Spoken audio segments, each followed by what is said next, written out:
Halo teman-teman, selamat datang lagi di channel Saham Otodidak. Pernah nggak kalian ngerasa kayak lagi hidup di tengah drama ekonomi dunia? Di era kedua Trump ini, di mana dia sudah menang, dia nggak cuma jadi headline berita panas setiap hari, tapi juga bikin pasar global jadi jungkir balik. Perang dagang, reformasi pajak, proteksionisme, semuanya kayak digabungin jadi satu paket kejutan besar buat dunia. Tapi yang jadi pertanyaan besar adalah, gimana sebenarnya stabilitas ekonomi di era kedua Trump ini bakal mempengaruhi cara investor berpikir dan bertindak? Karena pasti ada yang nekat banget masuk ke Bitcoin yang mereka udah tahu ini super volatile, sementara yang lain buru-buru cari perlindungan di emas. Dan yang lebih menarik, di era kedua Trump ini bakal bukan cuma ngomongin soal angka-angka ekonomi aja. Ini soal gimana drama politik dan kebijakan presiden yang penuh gaya ini membentuk persepsi investor dan akhirnya malah ngasih dampak besar ke pasar kripto dan emas. So, kalau kalian penasaran, duduk yang nyaman, ambil cemilan, karena di video ini kita bakal bahas tuntas stabilitas ekonomi di era kedua Trump, peluang dan resiko di pasar kripto dan emas, ya mungkin sedikit drama tambahan buat bumbu. Siap guys? Let's break it down. Investasi, yeah, it's time to grow your dough. Let's dive in deep, let's make our money flow. Dari yang dulu kita belajar soal uang, bukan cuma habis juga kita bisa simpan. Makin berlipat dengan modal yang kita tanam. Investasi saham bukan lagi mimpi kawanku. Market fluctuates tapi jangan khawatir. Diversifikasi strategi yang jadi kunci. Pahami risiko, jangan terlalu takut. Raih peluang, jadilah investor cerdas. Nah, ngomongin soal kripto, ini kayak ngomongin anak muda zaman sekarang. Semua orang awalnya nggak peduli sama mereka, tapi begitu mereka naik jadi sultan, semua tiba-tiba jadi ngefans dan pengen ikut sukses. Tapi tahu nggak kenapa kripto ini sensitif banget sama situasi global? Gini, kalau Bitcoin itu kayak anak yang overthinking, Amerika ribut sama Cina, langsung down. Elon Musk ke-tweet, langsung naik lagi. Ada kebijakan aneh dari pemerintah, waduh bisa stres berat. Beneran deh, Bitcoin ini kayak relationship toksik sama dunia. Dan kalian juga jangan lupa, ada Ethereum, ini adik Bitcoin yang mungkin punya masa depan cerah. Kalau Bitcoin itu si kakak yang pamer kekayaan, Ethereum ini yang nerd, diem-diem bikin teknologi buat masa depan. Orang banyak bilang Ethereum lebih stabil, tapi ya tetap aja kalau dunia ekonomi global nggak stabil, mereka berdua ini ya sama kayak saudara yang sama-sama galau. Terus sekarang kita beralih ke emas. Kenapa emas disebut safe haven? Karena dia nggak peduli sama drama ekonomi. Perang dagang, santai. Resesi, santai. Harga emas malah bisa naik pas dunia lagi ribut. Jadi emas ini mirip kayak orang tua kita yang nggak ikut-ikutan heboh pas lihat anaknya berantem di grup WhatsApp keluarga. Meski digadang-gadang sebagai safe haven, emas ini nggak terlalu fleksibel. Gini, coba kalian bayangin kalau kalian punya emas, itu banyak ya, misalnya kalian punya emas banyak terus mendadak butuh uang. Masa iya kalian bawa kalung emas 1 kilo ke toko emas? Pak, ini buat bayar cicilan. Masa gitu? Kan nggak praktis banget. Makanya walaupun dia stabil, emas kadang nggak sepraktis Bitcoin yang tinggal klik langsung transfer. Emas punya daya tarik klasik yang nggak pernah pudar, kayak ya tadi nenek-nenek yang selalu nyimpen uang di bawah kasur untuk jaga-jaga kalau dunia makin nggak jelas. Saking stabilnya, kadang emas ini lebih dipercaya daripada janji kampanye politisi. Lalu gimana hubungan antara pasar kripto dan emas? Kalau kita lihat, kalau dua aset ini manusia nih misalnya ya, mereka itu kayak dua orang yang nggak mungkin jadian tapi selalu ada di tempat yang sama. Yang satu Bitcoin yang ya seperti anak muda yang hype, sensitif dan suka banget dengan drama. Yang satu lagi emas, ya nenek-nenek yang bijak, stabil, tenang, tapi nggak bisa diajak lari-lari. Dan anehnya, mereka ini sering jadi pilihan utama kalau dunia ekonomi lagi fluktuatif. Kayak kalau ekonomi lagi nggak jelas, orang kaya bingung, gue ke Bitcoin atau ke emas ya? Yang satu penuh resiko, tapi bisa untung gede. Yang satu lagi aman, tapi kurang seru.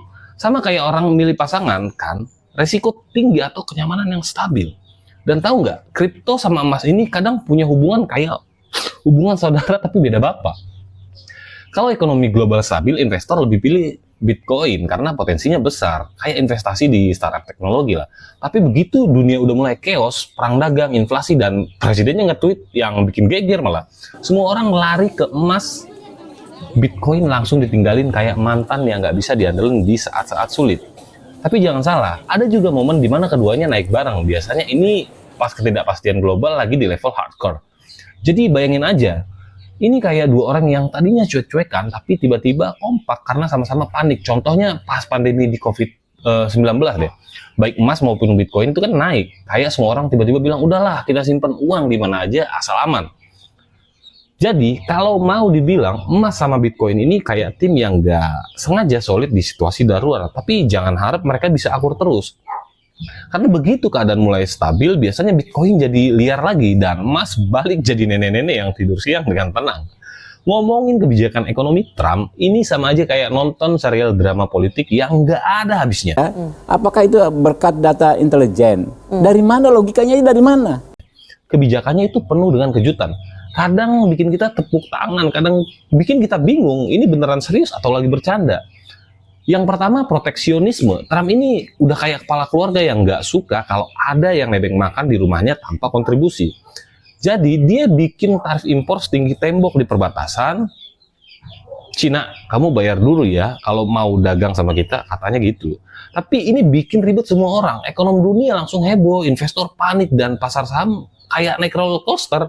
Jadi proteksionisme ini kayak bikin pesta di rumah sendiri, tapi nggak undang tetangga. Suasananya jadi akur banget kan. Terus ada reformasi pajak. Ini salah satu kebijakan yang bikin investor happy di awal. Jadi perusahaan-perusahaan besar di US dapat potongan pajak gede banget, tapi ya ini kayak kasih diskon besar-besaran ke orang kaya. Sebentar bikin senang, tapi lama-lama bikin kantong negara bolong. Bukan defisit, malah tambah kecil. Malah makin besar, investor global jadi galau. US ini serius jaga stabilitas ekonomi nggak sih? Dan yang nggak kalah seru, kebijakan perdagangan, Trump ini kayak orang yang nggak segan-segan ribut sama tetangga kalau ngerasa dirugiin. Ya maklum lah, dia kan ekonom juga. Perang dagang sama Cina jadi puncaknya. Trump bilang, Cina curang, mereka ambil lapangan kerja kita. Jadi tarif impor itu dinaikin, negosiasi dagangnya jadi ribet kan, sampai-sampai pasar global kena getahnya. Ekonomi dunia tuh kayak anak kecil yang kebingungan karena orang tuanya lagi berantem hebat. Nah, dampaknya apa? Stabilitas ekonomi global jadi nggak stabil lah. Seperti yang tadi udah kita jelasin, investor langsung kaya, orang panik cari perlindungan, sebagiannya pindah ke emas, sebagian lagi pindah ke Bitcoin, sebagian lagi ya mungkin ke kebun buat nanam sayur. Tapi intinya kebijakan Trump ini bikin dunia ngerasa hidup di film thriller, seru tapi bikin jantung deg-degan terus. Nah, kalau kita lanjut bahas dampaknya, kebijakan Trump ini kayak lempar batu ke kolam. Efeknya nyiprat kemana-mana. Pasar global, khususnya aset seperti kripto dan emas, jadi kayak anak kos di akhir bulan. Bingung, galau, nggak tahu mau kemana. Kebijakan proteksionisme ini dan perang dagang, tadi itu ibarat ngasih bom waktu ke pasar. Tiap detik bikin deg-degan. Duar nggak nih? Nah, karena beli pas di harga puncak. Kripto ini kan memang suka banget sama ketidakpastian. Buat dia makin ribet, dunia makin seru, mungkin harganya bisa jadi naik turun lah. Di sisi lain, emas juga nggak ketinggalan aksinya. Setiap ada konflik perdagangan atau ancaman resesi, investor langsung lari ke emas. Udahlah, kan nenek aja lebih aman, kata mereka. Harga emas naik kayak balon gas, setiap hari ada drama global. Tapi lucunya, pas situasi agak tenang, harga emas mulai stabil. Kayak nenek yang akhirnya tidur siang setelah cucunya udah pada pulang. Kombinasi ini bikin pasar global jadi kayak olahraga ekstrim. Ada yang lompat ke Bitcoin, ada yang pegangan erat sama emas, ada juga yang cuma nonton dari jauh sambil bingung. Gue ikutan nggak ya? Yang jelas, era kedua Trump ini berhasil bikin pasar global jadi semacam reality show yang nggak bisa dilewatkan. Tapi tiap episode ada aja twistnya. Investor kayak lagi ikutan tantang survival, siapa yang bisa bertahan di tengah kekacauan ekonomi. Bagi sebagian orang, ini justru peluang besar buat untung. Kayak orang yang jago prediksi drama pasar, mereka bisa kayak pawang hujan yang tahu kapan harus buka payung dan kapan harus jemur baju. Nah, entah kenapa di era kedua Trump ini, gue merasa kebijakannya itu bakal kayak sequel film yang gak kalah dramatis dari yang pertama. Kalau di periode pertama, dia masih kayak pemeran utama yang lagi pamer-pamer kekuatan lah. Di periode kedua ini, dia itu udah mulai kayak villain yang benar-benar serius menjalankan rencana besar. Di periode pertama, kebijakan ekonominya itu penuh gimmick, reformasi pajak, perang dagang, dan proteksionisme itu kayak strategi buat branding. American First, semua serba frontal, penuh gebrakan, dan bikin dunia kaget-kagetan. Trump itu kayak chief baru di dapur restoran. Semua peralatan dipakai, semua bahan diaduk, meskipun kadang hasilnya ya gosong. Tapi di periode kedua, pendekatannya lebih terarah. Dia mulai fokus memperkuat efek dari kebijakan yang sudah ada. Tarif impor yang awalnya buat nakut-nakutin, jadi lebih spesifik ke sektor tertentu. Reformasi pajak yang dulu kelihatan kayak diskon massal mulai diarahkan ke investasi infrastruktur dan energi domestik. Jadi kalau di periode pertama dia kayak petinju asal pukul kemana aja, mungkin di periode kedua dia mulai kayak ahli kungfu, pukulannya lebih terukur meskipun tetap keras. Yang bikin menarik, periode kedua ini adalah saat dunia mulai sadar bahwa kebijakan Trump benar-benar mengubah cara bermain ekonomi global. Hubungan dagang dengan Cina misalnya, nggak lagi soal rebutan pasar, tapi mulai dari konflik ideologi ekonomi. Investor mulai mikir ini cuma drama sementara, atau bakal ada sequel lagi pas presiden selanjutnya. Kalau dulu setiap Trump nge-tweet, pasar langsung jungkir balik. Sekarang mereka udah kayak, oh itu cuma tweet doang, ntar juga reda. Tapi ya tetap aja kebijakan-kebijakan ini bakal bikin pasar global lebih sering deg-degan daripada tenang. Menurut pendapat gue, di era kedua ini sebenarnya lebih sistematis ya, tapi efeknya tetap sama, yaitu ketidakpastian. Bitcoin masih liar, emas tetap jadi pelarian, dan pasar global seperti arena gladiator. Bedanya semua aktor udah paham aturan mainnya, atau setidaknya mereka pura-pura paham biar nggak kelihatan panik. Kalau ngomongin persepsi investor di era Trump, ini tuh kayak kita ngeliat orang yang pacaran depan umum. Kadang kelihatan mesra, kadang kelihatan awkward. Tapi kita tahu di dalam hatinya mereka mikir, ini gue bakalan langgeng atau cuma sementara ya? Investor di era Trump ibarat orang yang selalu bawa dua checklist. Peluang di satu tangan, risiko di tangan lainnya. Tiap ada kebijakan baru dari Trump, mereka mungkin langsung ngecek ini masuk peluang atau resiko ya. Sementara itu, persepsi tentang emas beda lagi. Investor melihat emas itu kayak pelampung di tengah badai. Pas ekonomi global goyah, emas ini selalu jadi tempat pelarian. Investor mungkin bilang, emas nggak peduli siapa presidennya atau gimana kebijakannya, dia tentu akan tetap stabil. Jadi mereka selalu punya ruang di portfolio buat emas. Biar kalau pasar lagi jungkir balik, mereka masih punya pegangan lah. Nah, yang menarik di era Trump ini banyak investor yang mulai berbagi portfolio antara kripto dan emas. Persepsi investor ini juga dipengaruhi banget sama cara Trump bikin drama. Kalian tahu lah, setiap ada kebijakan baru yang bikin heboh, investor selalu siap-siap. Oke, ini kesempatan baru buat untung besar atau malah jadi jebakan Batman. Jadi intinya, gimana sih persepsi investor terhadap stabilitas ekonomi di era Trump itu mempengaruhi pasar kripto dan emas? Investor melihat kebijakan ekonomi Trump sebagai wild card. Di satu sisi ada yang optimis karena reformasi pajak dan perlindungan terhadap industri lokal yang bikin pasar domestik US itu sempat kuat. Tapi di sisi lain kebijakan proteksionisme ini dan perang dagang bikin mereka khawatir atau cuma terlihat stabil di luar. Itu pertanyaan besar mereka. Kebijakan Trump ini sebenarnya memunculkan pola yang unik di pasar. Ketika pasar saham tertekan oleh kebijakan perdagangan, harga emas naik.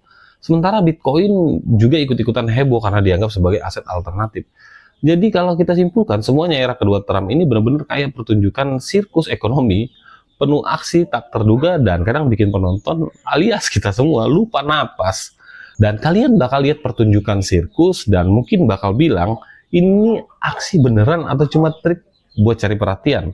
Mereka yang melihat kebijakan Trump, proteksionisme, reformasi pajak, perang dagang, dan langsung bereaksi sesuai insting masing-masing. Di dunia investasi, persepsi itu penting. Kalau investor percaya ekonomi stabil, mereka cenderung lebih berani ambil resiko di aset-aset baru seperti kripto. Tapi kalau mereka curiga ada badai yang nggak kelihatan, mereka langsung cari perlindungan ke emas.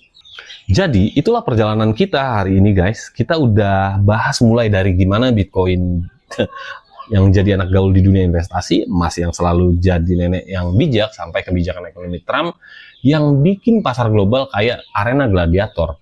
Drama, peluang, dan ketidakpastian semuanya ada di sini. Sekarang gimana menurut kalian? Apakah kalian lebih jadi pilih Bitcoin yang serba dinamis atau tim emas yang selalu aman di hati? Atau malah kalian punya strategi investasi lain yang unik?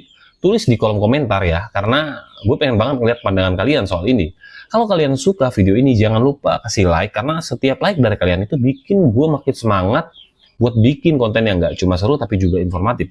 Dan kalau kalian merasa pembahasan ini penting, share ke teman-teman kalian. Siapa tahu mereka juga lagi bingung mau investasi di tengah kondisi ekonomi yang nggak jelas. Dan jangan lupa subscribe channel ini kalau kalian belum subscribe. Aktifkan juga lonceng biar nggak ketinggalan konten-konten selanjutnya. Kita bakal bahas terus isu-isu investasi ekonomi global dan strategi cerdas buat bertahan bahkan untung di dunia yang penuh drama ini. Sampai jumpa di video berikutnya. Tetap semangat, tetap kritis, dan jangan lupa dunia investasi itu kayak roller coaster, yang penting nikmati perjalanannya. See you!